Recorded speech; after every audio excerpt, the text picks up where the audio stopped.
in Juguna, and I'm glad to be here. I am a husband to this beautiful woman who is seated next to me. Her name is Emily Nyambura, and I am a father as well to two wonderful children. I'm a pastor at Elevation Community Chapel, and also a businessman, an entrepreneur, and a singer, songwriter with Adonij Band.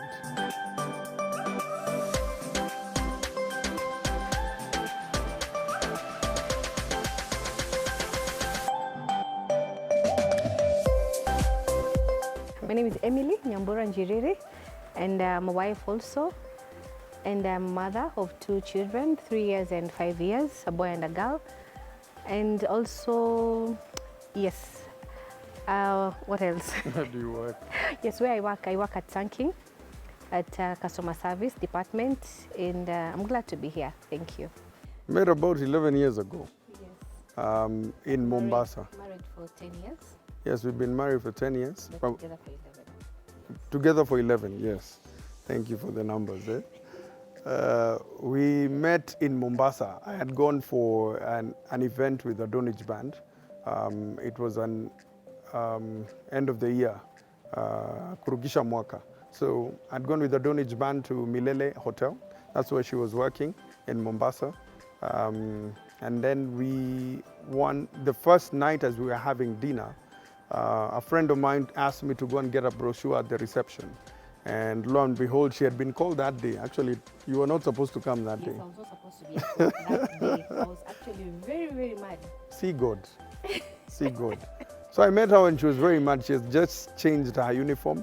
Yes. She was not at the reception. She was on this side where the visitors are.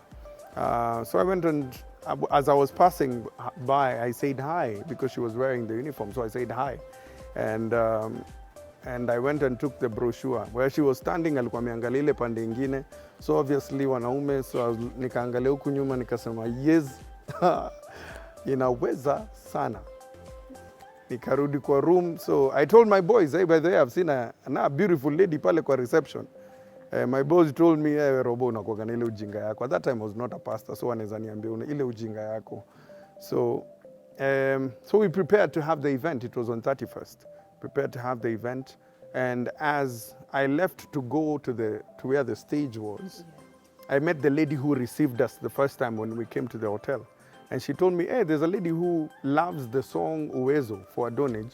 But she's... It was my ringtone by then. It was her ringtone, but she doesn't even know who sings that song. But she loved the song. This time she had already changed her clothes. So when she turned back now to face me, it was the same lady who had met at the reception. This time manze nikakaa hapo naongea, lakini hakuna kitu naongea. I can't even tell you what I was saying. I was just sending my vibes. And then Eunice Njeri, who is my very good friend, came there and started talking to me. And sasa mimi nilikuwa zile za manze Eunice Njeri, si uende tu, yani nimeona mde msupu hapo hivi manze jo nakupenda lakini manze. So we started talking, and then we came, the time for us to go on stage, we sang, and then I saw her from the stage leaving. So I was in a hurry to finish this song, niende nimfuate. And that day, there was another gentleman who was escorting her. So in my mind, I was like, manze huyu ni boyfriend yake. It was Mbugua. That was Yes. my brother, my little brother. At that time, I didn't know it was the brother. So I was like, hey, manze, wewe, mbona unakatia umde? Msiwache nimkatie. So when I followed them, actually, nilikuwa na mstock in the hotel. So when I followed her, I pretended like nika tumepatana. I was coming from the washroom. So I was like, hey, hi, nini, akaniambia, oh, this is my brother, meet my brother. I was like, I love you, my brother. I love you. You are my brother as well. So she told me she was leaving, and then she left to go home. The next day, I met with the lady who had received us, and I told her, hey, by the way, where's your friend? We met yesterday, alafu akaenda. Akasema, which friend? The other one you introduced me. She told me, kwani you liked her? I told her, mimi nilimlike, mdempoa. Anakaa fiti sana. Akaniambia, we'll do this, I'll let you know. So in the evening, as we were going to sleep, she called me from the room. She told me, by the way, your friend wants the CD. Nikamuza friend mgani ule mdeme. So I came from my bed, I dressed up, nikaenda kwa reception. At 9 p.m. At 9 p.m. I stood there at the reception from 9 p.m. up to 3 a.m. in the morning. 3 a.m. in the morning, nikipatia umde ma vibes. Yes, ma but vibes. there was a cup of tea at the side. Hakunigea hiyo chai. Hakunigea hiyo chai. Nilimkatia mpaka asubuhi. Ndio sasa akaniambia. Then I asked her out for coffee. When Adonij's back came back, I spent another whole week in Mombasa. As we met for lunch, nini, dinner, and all that talking. So the day I was leaving, I asked her a question. Hii ni shamba nilimia ama niende? And she told me, hey, siwe lima uone itatoa mazao inakaaje. So I had to, then we did it for 6 months. That 6 months was me going to Mombasa, coming back, her coming to Nairobi. It was a long distance relationship and nilisota sana. Sota sana. My previous employer, I'm very sorry, nilikuwa na HIPAA job. You didn't know about it, but hey, I'm here with my wife because of you. God bless you. What attracted me to Robert, my husband, is I was from a very not good relationship by then, and I had told myself, and I had also had a covenant with God that the kind of person that I want, the future husband that I really, really want to have is a God-fearing man, of course, a cute, handsome man. Yes, you see. But sikutaka msee mwenye ni mlight, because nilikuwa najua wase wa light. Who is God? Nilikuwa najua wase wa light ndio wase players, and I didn't want that. But that's what I had told God. I really want a God-fearing man, a handsome man, a man who loves family, a man who loves children, okay? Yes, and by then I had got saved like 6 months. No, venye God anakuprepare. Because I'm so sure by then if my husband angeniuliza, are you saved? Nimwambie, no, najua angenitoka sana. No. So I had got saved 5 months ago. Not strictly, you know, nilikuwa naenda kanisa, doing the right things, the things that a Christian does, eh? Or what mnaitanga new believer does. But yes, that's how. Those are the things that I really, really ask God to have as a man, as a husband, and also as a friend. Yes. Zote, alikomitik zote. Yes, because I really wanted a totally different person from the person that I was dating, but like my ex. Yes, and here we are.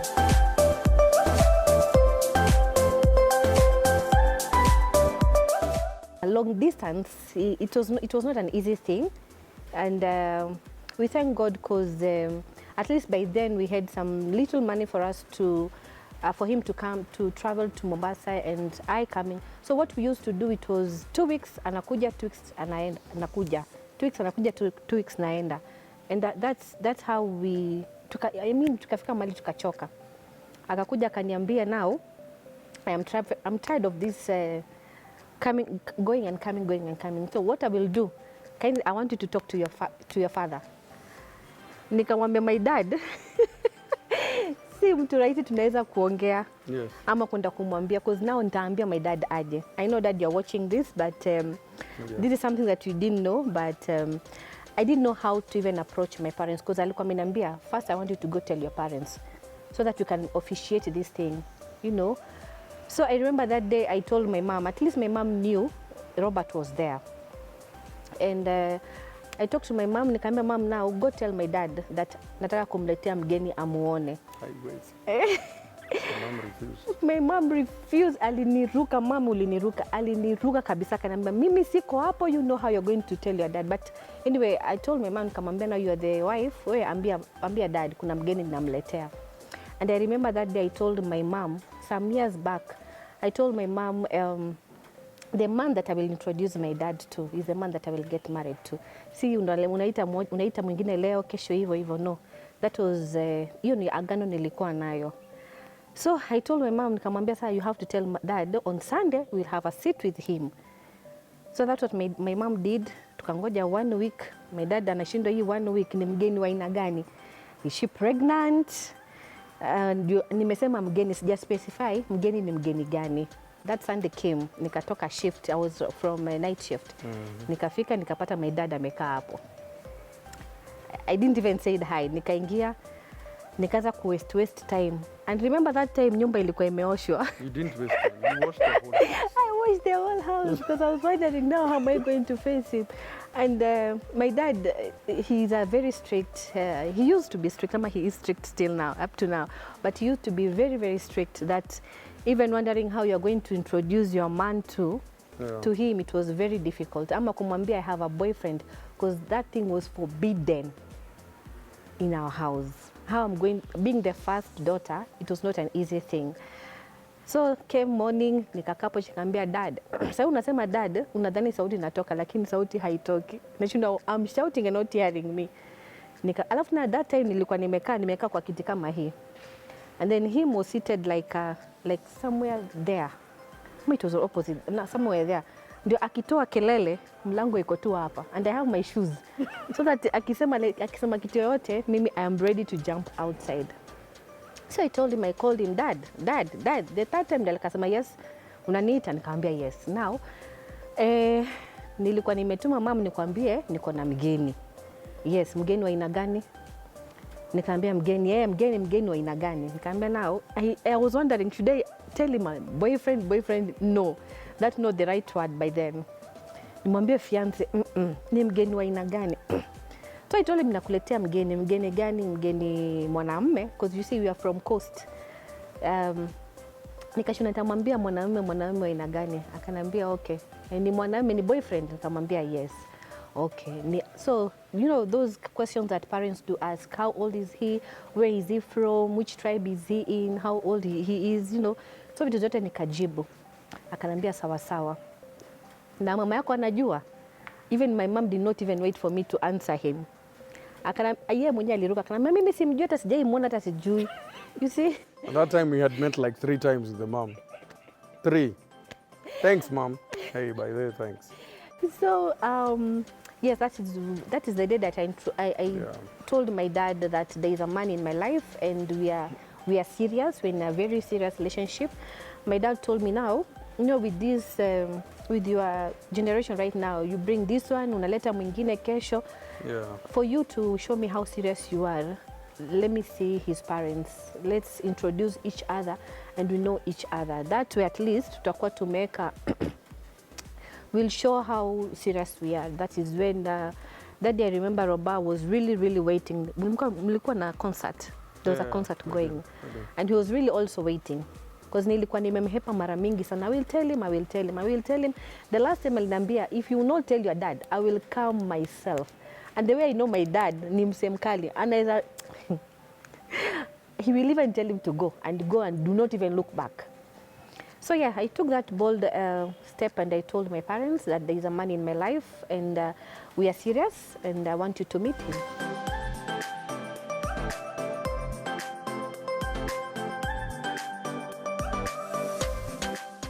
When the dad spoke to my dad, he said he doesn't want the first visit. You know, we have like, in the Kikuyus, we have 3 visits. Elia Vijana, then you come with the nuclear family, and then you have all the extended plus uncles and friends. But now he said the first visit, I don't really need it. If this young man is serious, let him come with the parents. So we skipped the first one, came with the parents, it was good. The second one also very good, and we gelled with the family. And then luckily, by God's grace, she got a transfer to come to Nairobi. Oh, the proposal, yeah. So I had this thing planned out. That was like 1 week. Yeah, I wanted to propose to her at a movie theater where you have, because there was a place in Nyali where they put the letters for the movie that is coming next. So I really wanted to, I had gone and spoken to the management to ask them if I can put up the letters, Emily, will you marry me, on the movie theater. But then people will think that is a movie called Emily, Will You Marry Me? So they said it will take time for us to be able to do that. So since we had a gig that we were doing with Zidi the band, it was Adonij and Zidi the band, we had gone to Mombasa at Kenya Little Theatre, right? Yes, yes. So she had come for the event, and I told the guys, hey, by the way, I'm planning to surprise her. So as they were singing, I went to the crowd. I got down on one knee like a man. And I said, I asked her to marry me, and obviously she started crying. So that is the most confusing thing that will ever happen to a man. You've said something good, but now she's crying. So I was asking, kwani nimefanya makosa ama ni nini? So she cried the whole time. We had to go out, and she had said yes. And then the rest is history. You know, crying, it never meant anything bad. There are so many things running in your mind, you know. I'm the first child, I'm the first daughter. I've been with my parents. I've never lived alone, like venye mtu anaishingi kando anasema, let me live in my own house. But that time nilikuwa naona, I will leave my parents. This is another step. How will I even tell my parents? How will I even leave them? This means I have to move to Nairobi. You know, there were so many things running in my mind, and also this is something that I really wanted, and this is like a dream coming true. Come from this is also like a prayer answered by God. You know, for me, I felt like ini amekuletea akakwambia now this is it. You know, we weren't negotiating. Alinisikiza. Yes. Except for the light guys, light-skinned guys.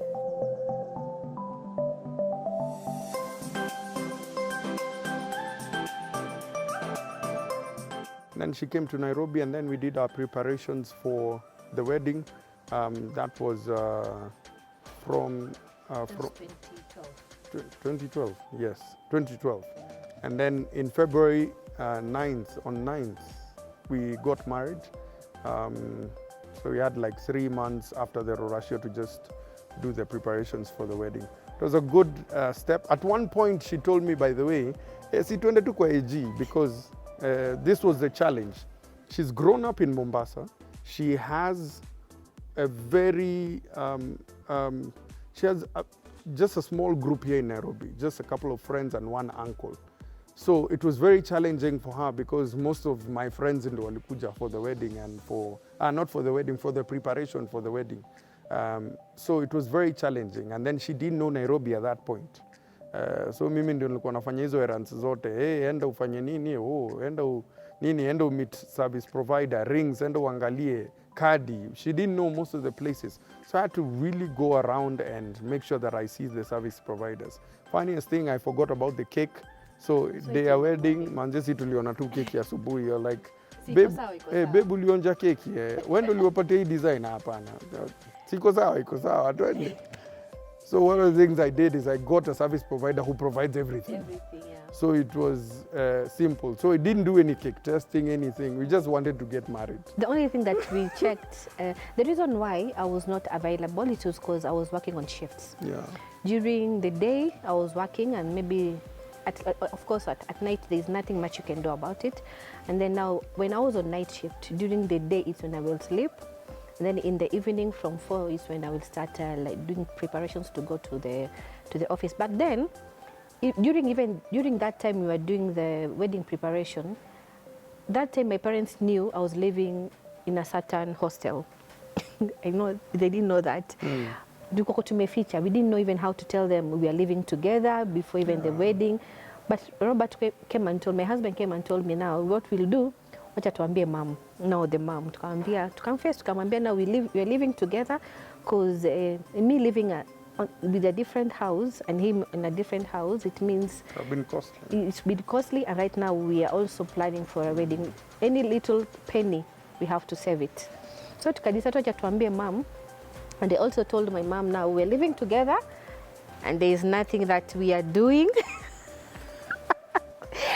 Yes, we're living together, and to save pesa kidogo ambayo tuko nayo. So yeah, that is what we did. And during the wedding, I'm telling you, I think ni kama unaona ile wedding mtu anaendanga unaambiwa wewe vaa your wedding gown, ukuja kama umesimama, you come and say that is what my experience, that was it. Because he was the one who was really running up and down buying this. The only thing that nilienda nikafanya is my wedding bands, you know, tulienda tukaona, and also the venue.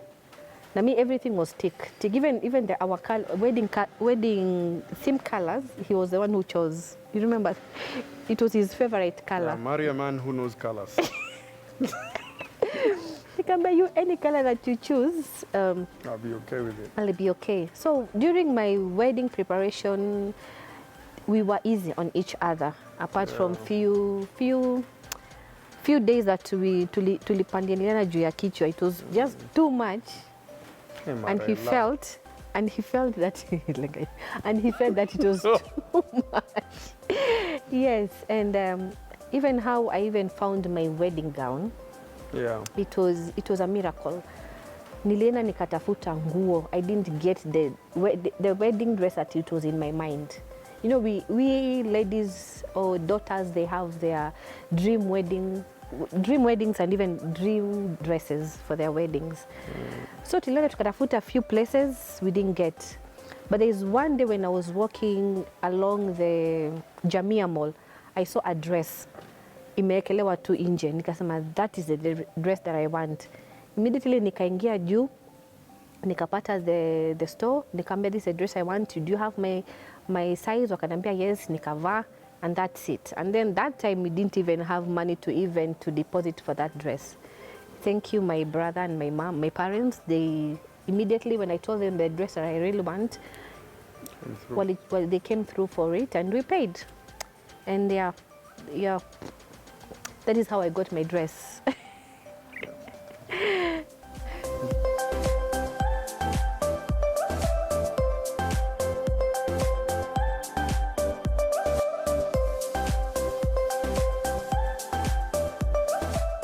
So I want you to stay tuned as we are taking a break shortly, and we'll be right back with our love story.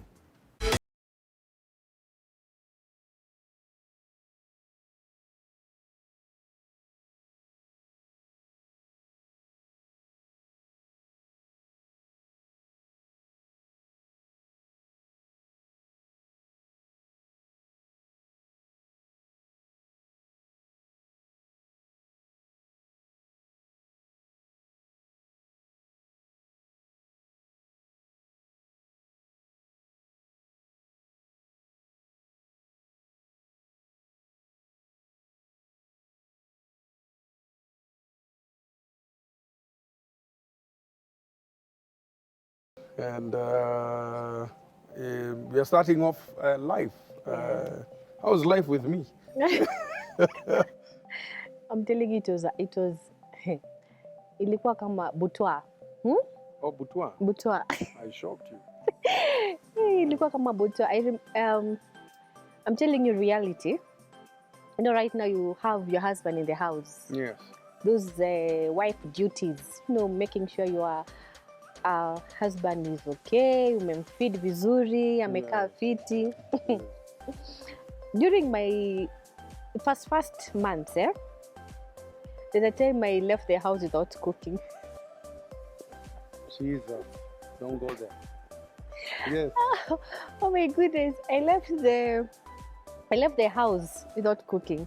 No, that was before our wedding, but it also happened again, did it? No, I think it was after. You know, it was before the wedding. Yeah. Now that day, what happened? Mimi niko nyumbani. So I come from the shift. Yes, I've rested and everything. Yeah. I prepared myself and went to work. During my shift, I remember even when I'm heading to the office, there was something that was really nagging me. I was not comfortable. There was like a piece that was not there. Nimefika kazi nashindwa. Nini ndio inanisumbua? Then I remembered, wait a minute. Sijapika supper. I haven't prepared supper. I called him and I told him, babe, kuna kitu nimesahau. Sijapika. Utapika? Nilisikia ti. Nimekatiwa simu. Let me tell you kwa nini nili hang up. Just to justify myself. That day nilikuwa nimezunguka to mostly like 4 or 5 suppliers. Remember, my supplier was in Karen. So nimezunguka And then she had an office at KICC. So nimeenda KICC, nimeenda Nagin and Patni, look for the cards. Sijui nimeenda kuona supplier mgani mwingine, nimepitia Jamia Mall, all those things. Mimi nimelala. Na bado saa hiyo sina gari, so napanda ka train, ka Zion train pale Kenya Railways ndio niende nyumbani. So mimi nimetoka kwa ofisi, I'm running so I can catch the train. Manze nilisikia ameniambia, by the way, I haven't cooked. Will you cook? Nilisha nguvu. What do you do? Tell me, man of people, what would you do? Nili hang up. Just get to take it up from there. Yeah. Yes. So now what happened? Hapa nikajua niko kazi. I have to save my work. I'm the only one at the reception. By then I was a receptionist. So nikasema hapa lazima nicheze kimimi. I work in a hotel. So I called him the second time and I told him, mbona umenikatia simu? Nikapigiwa kelele. I've done, this is how my day was, na ulikuwa umelala. Kwa nini huku nipikia chakula? Hapo tena kakata simu. Nikajua hapa, there is no need of calling him again. So immediately I called one of my friends. Nikamwambia, now, this is what is happening. I need to go back and settle some things. So nishikie tu for just 1 hour, I'm coming back. I went to the kitchen, to our restaurant, packed his delicious food, na nikapack, nikaita mzee wangu wa taxi, akanipeleka. Nikiwa njiani, my mom called me and he told me, kwani hujafika kazi na tulikuwa tumeongea unafika kazi. By then we used to talk so much with my mom every day because sasa hanioni, siko nyumbani. Reality ndio kama inaanza kick in kwake. So we used to talk every day. So akanicall nikiwa on my way to the office, and she also called me on my way going home. Akaniuliza, ati tumeongea na wewe na ukao umeniambia kwani umetoka kazi? Nikamwambia naenda nyumbani. Kwani kuna nini? Nikamwambia acha tu niende. Nikamwambia no, tell me what is it. Nikamwambia mimi sijapika food. Nilitoka ninaenda home kupeleka food. My mom taught me well. She was a little bit disappointed that sijakufundisha hivi, na nilikufundisha nikakwambia mwanamume lazima make sure umemtayarishia. Since you are going on your night shift, you make sure you've done everything. We've prepared food, umeweka kwa hotpot and everything. When he comes from work, apate chakula ni kuwarm tu. My mom started making noise. Piga kelele. Akapiga kelele. I love you, mom. Akapiga kelele. Nilikwambia hivi na hivi na hivi. Sasa utafanya nini? That time already I have my own things in my head. Angi mom, so wacha kupiga simu, wacha nifike huko kwanza. I don't know the state that he is right now because amekasirika. Akaniambia sawa. Nikafika home. He was taking shower by then. Akashuka chini, nikaeka chakula kwa sahani vizuri. He loves tea. I made sure nikatengeneza kachai. Na sasa hiyo nani yako hapo nyuma? Taxi ananingojea. Nikatengeneza kachai, akashuka chini, najaribu kuongea sauti because yes, nimefanya makosa. Akashuka chini, nikamwambia chakula ndio hii, I'm so sorry. Sasa nao akaanza, you've done this the last time you also, that was I think the second time. The first time was during bridal shower. Nikawa nataka kuenda kabla sijapika. So yes, I apologized and I told him sorry. This is something new that pole pole tutazoea. So nikamserve chakula na mimi nikachukua miguu na nikaenda. Yes. So yes, and I paid for the taxi. And he paid for the taxi, yes, of course, as the man of the house. He paid for the taxi. Yes, nikarudi kazi.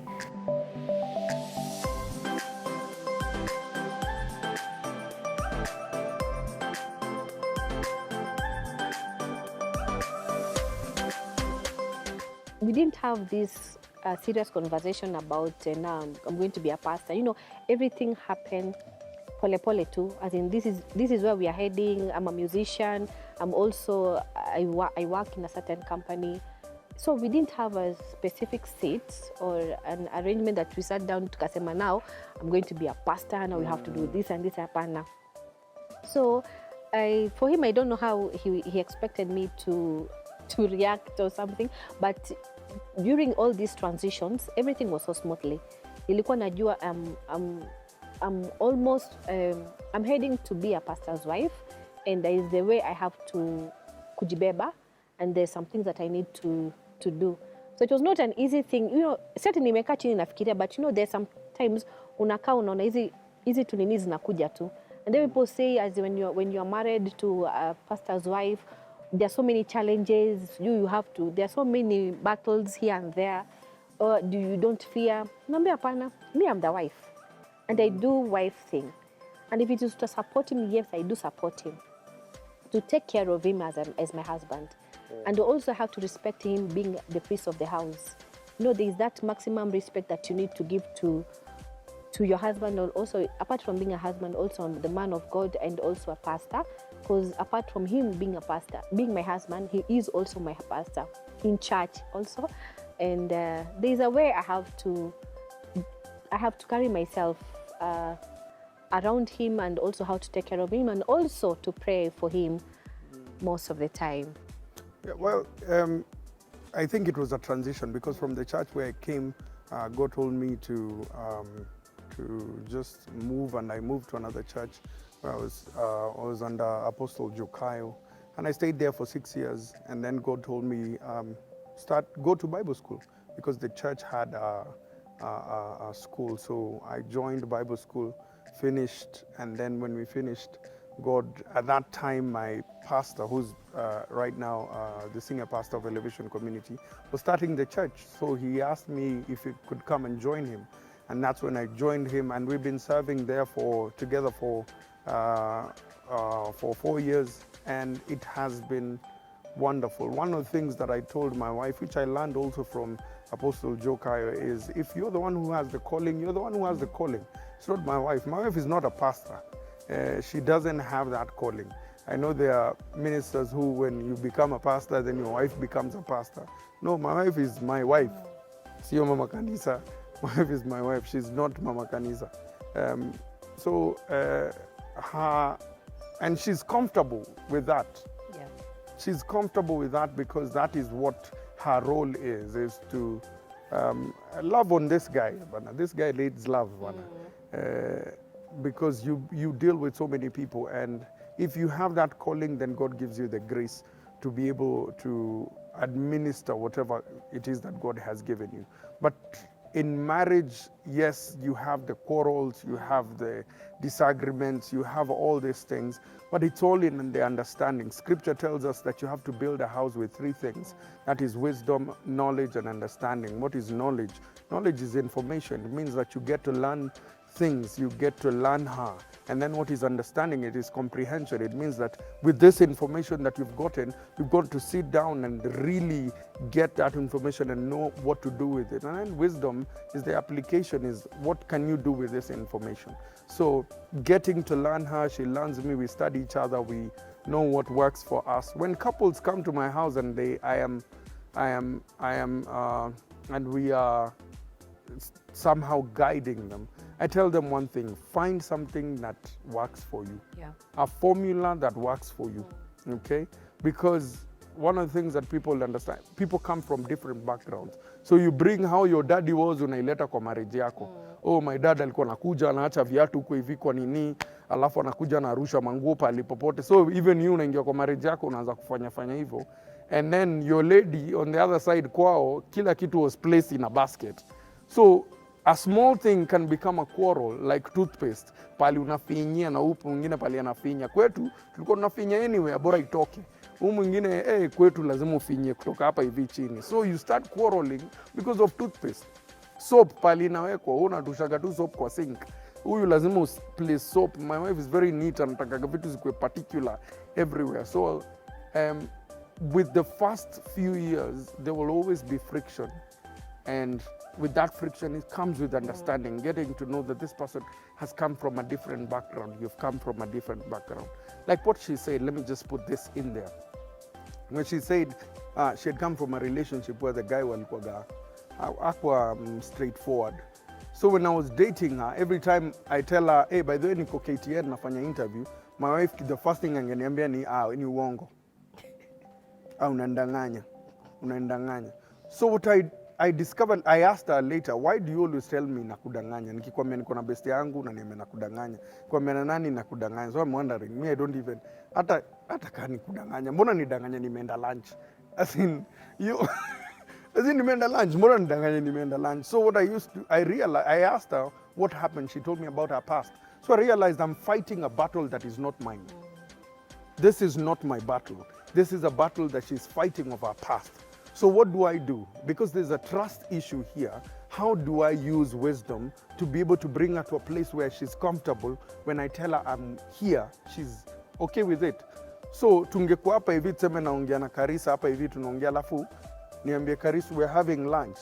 Ndachukua video call, niambie Karis, can you say hi to my fiancé?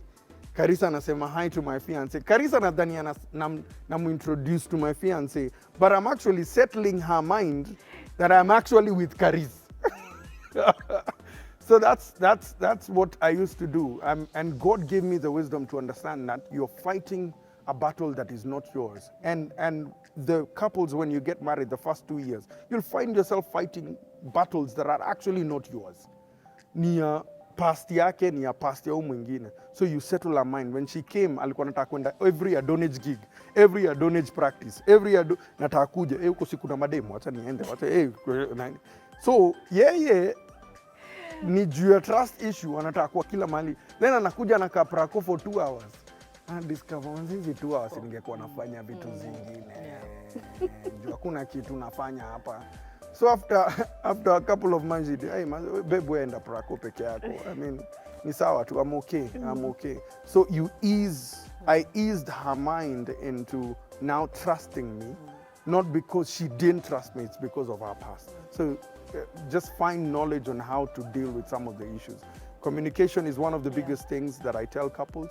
Please communicate, because everything you do is about communication. You communicate, I love you, communicate, I want food, you communicate, I am going to bed, you communicate sex, you communicate marriage, money, you communicate. Communication is the biggest thing that you could ever do. Don't assume, because the moment you assume, she'll start having things in her mind.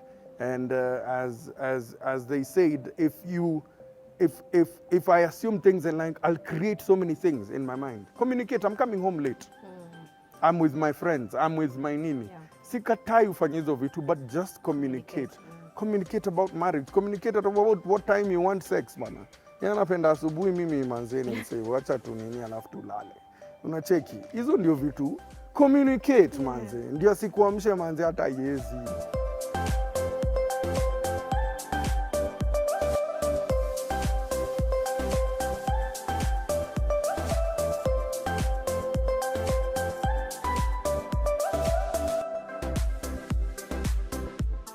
First of all, I want to say happy birthday. She just turned 18 the other day. Yeah. 3 days ago. So happy birthday. I love you, 18 sweetie. till I die. 18 till you die. Okay. I love you. And it's been a pleasure and an honor sharing my life with you. I think marriage to me is a witness that I'm witnessing your life. I'm a witness of what God is doing in your life. I know you're great, and there is greatness in you. Amen. And you're a good mother. You're a good wife, and you're a good friend to me. So I love you, and you're beautiful. She is. Yes. I love you so much. Yes. You mean the world to me. You are the best man that God kept you for me, and you're the right man for me, and you are the best dad to our children. Your love, your support, your care, your discipline make you the best man. Thank you for being the friend. Thank you for being my secret keeper. Thank you for also being my pastor. And yes, there are so many times I know I might be coming to you and with so many questions. It's not just I'm seeing you as a husband, it's because you're also my pastor. And it feels like when I have questions that are really bugging me or I need some advice, I always come to my pastor. Yeah. Yes, and who is also my husband. Thank you so much for everything. Thank you, Father. Thank you for being my support system in each and everything that we go through. And I love enjoying this life with you, being my husband and as a friend. I love you so much.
And this is, I think, for couples, I need you to understand that, first of all, you don't get married because you want kids. You get married because you love each other. Kids are a blessing. There's a couple I met the other day on Nyambiao.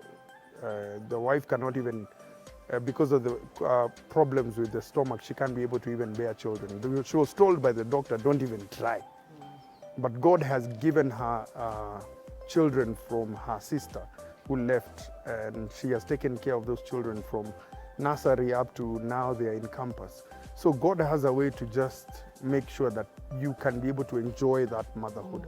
But that's not the reason why people get married. So it was a very tough time for us. 2 years later when we got our son, but before, let me just tell you, with this period of 2 years, as I said, it was very hard for us to go through that. One of the things I commend the hospital, and what they did is that they assigned a counselor for us who came to our room and just spoke to us about grief and all that. And obviously we had our pastors, we had so many, the support team. Is very important for you to have a support team that can be able to stand with you at that particular point, because it's not easy. It's not easy. You have lost another human, you have lost a human being that you have carried and bonded with for 6 months. So it was not easy. At that time I didn't understand what was happening until 2 years later when I held my son, who was born again preterm, 7 months, had to spend in the hospital for a month, at Nairobi Hospital for a month, just in the incubator, ICU, nini. So I used to go to work, drop my wife in the morning so that she can spend time with the baby the whole day. Ndio nikitoka job nimchukue tena tuende nyumbani. So doing that for a whole month, just making sure that you're there with the baby and all that is not an easy thing. You have to spend money, you have to spend time. So your insurance inakukoli inakwambia we'll just cover this. And her insurance will just cover this. So the bill was 1 million. So what? How do you intend to? How do you raise this money? Mtoto amekuja lakini sasa sahani yake iko wapi? But God was faithful, because when everything was okay, I was given the bill on Friday, and by Sunday, was it on Sunday or on Monday? It was Friday evening. Friday, and then on Monday morning, we were actually Sunday we were actually leaving the hospital. We had cleared the bill, NHIF came through, insurance ikakuja, so they catered like 400, so we had to raise like another 600 to be able to cater. I just opened a WhatsApp group, sent it to my friends, and within 2-3 days we were able to raise about 600,000, and we paid for the child to come out. So I always look at him and I say, this is a blessing. It's 1 million Kenya shillings, baby. So so hata saa zile namchapa nasikiaga uchungu, nasema wewe ulinikost kutoka uzaliwe, saa hii tena unataka kuniongezea madeni. So but it is very tough. I remember that time in the room, my cousin said something. She said, the day you lost these 2 children, God saw this day. And the day that you will hold your children, God has already seen that day. So it was a very tough moment, coming home to see my wife every time crying. And you can't say anything. What are the words that you tell your wife at that time? This is something that is beyond you. And at that time I was serving God. I was singing. I was preaching up and there. I was not even a pastor, but I was doing the work of God, to say. So mimi nilikuwa zile zamani, God hizi ni mavitu watu wengine upitia bana. Hizi ni mavitu gani unanigea hapa hivi? So it was a very tough time to go through that. This grief started after our wedding. We decided let's not rush. We stay at least for 1 year, and then we start looking for children. I remember it was October that my husband decided niaje si tuweze kutafuta tu mtoto. Tukasema ni sawa. But inwardly kwa roho nasema I feel there is something that is not right. Unajua kuna kale, even if you are waiting for 1 year, at least kuna ule ambaye venye watoto wanakujanga kibahati mbaya wenye ukiplan, but umeplan we will not have children by now, but at least kuna kale una feel, but nilikuwa na feel something is not right. So I told my husband, niaje si twende kwa gyna, at least we go check what is happening. That is when we started this journey of seeing gynecologists in and out, in and out. Till we found the right gynecologist. And you see, with all these gynecologists, this is the advice to the couples that are waiting to have their children. It is always to click in with your gynecologist, because you will hop in and out of these doctors. But once you click with that one doctor and you decide to work with, that is the right thing. But for us, we tuli hop kidogo kabla tuje tupate our doctor. Thank you so much, Dr. Kirago, for working with us through our journey. Yeah. And after immediately tulipata Dr. Kirago, that is when we started doing taking medications here and there, but it was not an easy thing. That is when I started crying so much that my husband unimse anapenda watoto sana. Watoto wakiwa karibu naye, yani they all go to him. So I used to ask myself so many questions. I think, this is a man of God. Na this guy anakutumikia kabisa. And the way he loves children. So nilete mtoto. So alitu bless na twins, and I carried these twins for 6 months. Then that day, I remember I started having these pains. Tuka decide to ende hospitali. Kwenda hospitali tukapata where I have dilated 3 centimeters. But now the doctors told me we'll try and close your what, my cervix, so that the children cannot come early. So it was a Thursday, Friday, Saturday, Sunday, Monday, my water broke. This means we have to give birth. Nikazaa watoto Monday. Then on Tuesday night, we were told now the boy did not struggle sana, so hangeweza kumake na alipass. Okay, ni sawa, si tuko na msichana atangangana. Then the third day now anakuja tena natuambia, now the girl is really struggling, please kujeni mumuone. That was the most painful season of our lives, seeing your child really struggling. Mpaka tulibidi tumejua how to check on this. Kinapanda kinaonyesha roho venye na breathe, anakaa anakuja kwa sawa, tena anakuja na shuka. We prayed that night. Tukasema mtoto lazima atamake. Na by the time tunatoka kwa nursery, at least her heart was at least vizuri. Tukasema cha tuende. Tukaenda na tukarudi back to our ward. At 12 tukapigiwa mlango. Tukaja tukaambiwa, oh, the girl did not make it, nini. Tukasema ni sawa. It is, umekosa words. Yani unasikia uchungu mpaka unashinda, where are you, God? Why are we going through this? As in, I feel that we are not, that we are special, but special in our own way. We feel that this was not the right thing for us to go through. So tukasema ni sawa. So akatuliza, what will you want to do with the children? Kama no, already whatever we have gone through, it is enough. We do not want more memories. So how do the hospital do away with the bodies? Akatuambia, this how the hospital will do this and that. Kasema sawa, tumewachoka mikono yenu. You do what you're supposed to do. So that is how we went through losing our twins. So going back again home without your children was not also an easy thing, I'm telling you. It was not an easy thing. Because you see, umeenda hospitali, even the neighbors, even people around, even people at work, they expect you're coming back with your children. Hawajui what happened.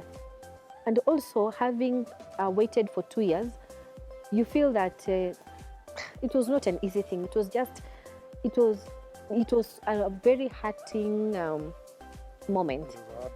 I remember I stayed in the house for, was it 3 months? I was given 3 months off from work, and I stayed home in the house without even going to buy anything from the shop.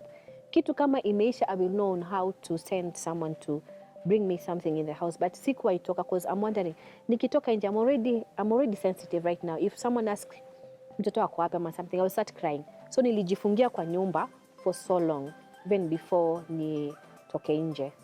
So pole tu with my husband, tukajikaza, talking it out and crying if need be that time. And 3 months later on, we were back to our ourselves, and I was able to go back to work. And also even at work, the support system was also good. Yeah.